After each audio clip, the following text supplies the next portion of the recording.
नमस्कार, पुन्हा एकदा आपले सर्वांचे स्वागत आहे. पेन्शनधारकांची मोठी मागणी, किमान पेन्शन 45,000 करण्याची मागणी. वेतन आयोगाकडून सरकारी कर्मचारी आणि पेन्शनधारकांना मोठ्या अपेक्षा असून याच पार्श्वभूमीवर पेन्शनधारकांच्या संघटनेने पेन्शन आणि वेतनमध्ये मोठी वाढ करण्याची मागणी केलेली आहे. यामध्ये किमान पेन्शन 45,000 करण्याची ही मोठी मागणी आता करण्यात आलेली आहे. चला तर पाहूया याविषयी सविस्तर अपडेट. त्यापूर्वी आपणास विनंती आहे, चॅनलला अजूनही सबस्क्राईब केलेलं नसेल तर चॅनलला सबस्क्राईब करा, जेणेकरून नवनवीन अपडेट लवकरात लवकर तुमच्यापर्यंत पोहोचेल.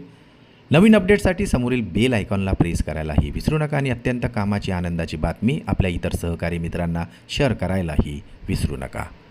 पेन्शनधारकांनी 3.83 फिटमेंट फॅक्टर लागू करण्याची मागणी केलेली आहे. हा फिटमेंट फॅक्टर लागू झाल्यास कर्मचाऱ्यांच्या बेसिक पगारात मोठी वाढ होऊ शकते. सध्या 7व्या वेतन आयोगानुसार सरकारी कर्मचाऱ्यांचे किमान बेसिक वेतन हे 18,000 रुपये आहे. 3.83 पट फिटमेंट फॅक्टरनुसार किमान बेसिक पगार सुमारे 69,000 करण्याची आता मागणी करण्यात आलेली आहे. याशिवाय पेन्शनधारकांसाठी किमान बेसिक पेन्शन 45,000 करण्याची ही मागणी करण्यात आली आहे. याशिवाय निवृत्तीच्या वेळी मिळणाऱ्या शेवटच्या पगाराच्या 67% रक्कम ही पेन्शन म्हणून देण्याची ही मागणी केली आहे. कुटुंब पेन्शनमध्येही वाढ करण्याची मागणी करण्यात आली असून शेवटच्या पगाराच्या 50% रक्कम कुटुंब पेन्शन म्हणून देण्याची ही मागणी आता करण्यात आलेली आहे. तसेच पेन्शनधारकांनी DA आणि DRमध्ये दर 3 महिन्यांनी बदल करण्याची ही मागणी केलेली आहे. महागाई वाढत असल्याने त्यानुसार पेन्शनमध्येही वेळोवेळी बदल व्हावा अशी ही भूमिका आता संघटनेने मांडलेली आहे.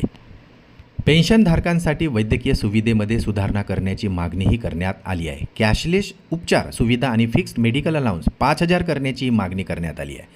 दरम्यान 45,000 किमान पेन्शन, 3.83 पट फिटमेंट फॅक्टर सध्या मागण्या आहेत.